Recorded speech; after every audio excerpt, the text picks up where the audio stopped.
दहेज और दूरियां, एक दिल छूने वाली कहानी। समाज में बहुत सी परंपराओं में से एक परंपरा बबीता को हमेशा से ही नापसंद थी, वो थी दहेज परंपरा। बबीता बहुत ही संस्कारी और छोटे बड़े सबका आदर करने वाली लड़की थी, लेकिन दहेज परंपरा के कारण वो कितना भी प्रयास कर ले ससुराल वालों का आदर नहीं कर पाती थी।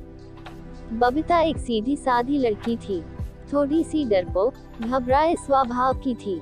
आजकल की लड़कियों से बिल्कुल अलग थी। उसका मानना था कि किसी पर भी अन्याय नहीं होना चाहिए और न ही सहन करना चाहिए। ऐसे स्वभाव की बबीता जब शादी करने का विचार करती है तब उसके डरपोक स्वभाव की वजह से उसका रिश्ता टूट जाता है। एक लड़का जो उसके घर के लोगों को पसंद आता है, लड़के की तरफ से भी बबीता को पसंद कर लिया जाता है।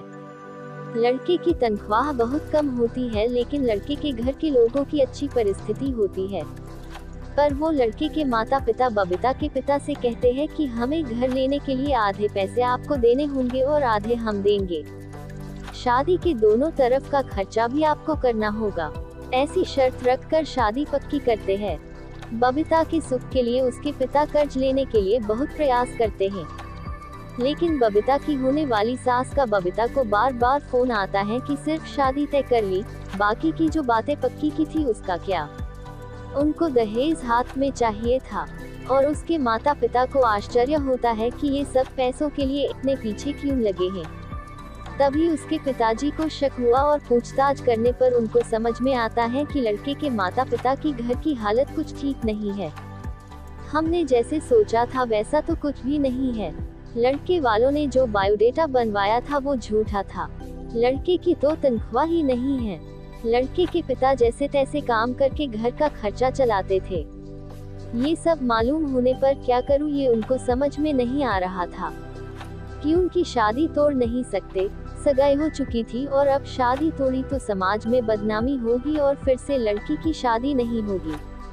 इस डर से उन्होंने भी शादी तोड़ने का विचार मन से निकाल दिया और लड़के में सकारात्मकता देखकर जैसे लड़का होशियार है तो वह जिंदगी में भागदौड़ करके जिंदगी में अच्छी नौकरी पा ही लेगा और लड़की को सुखी रखेगा।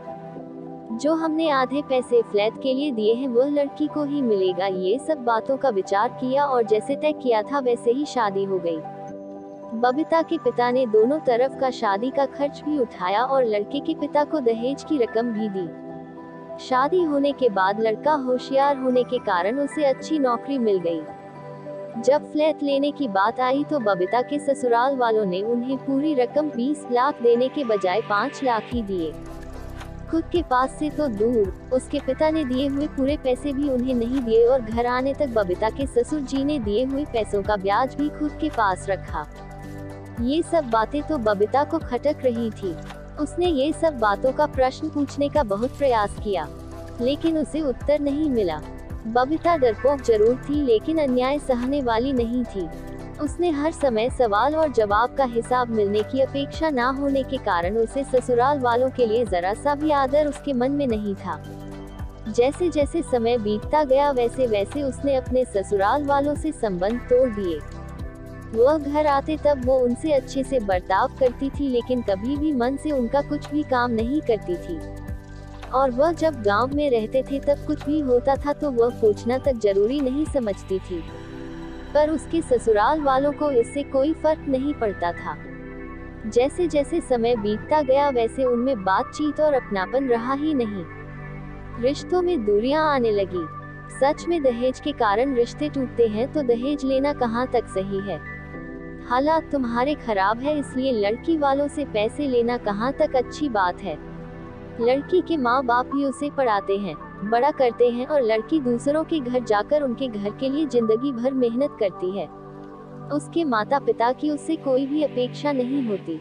ऐसे सभी विचार बबीता के मन में हमेशा के लिए घर कर जाते हैं। आपको ये स्टोरी कैसी लगी? पसंद आई हो तो लाइक करना और चैनल पर नए हैं तो चैनल को सब्सक्राइब करना।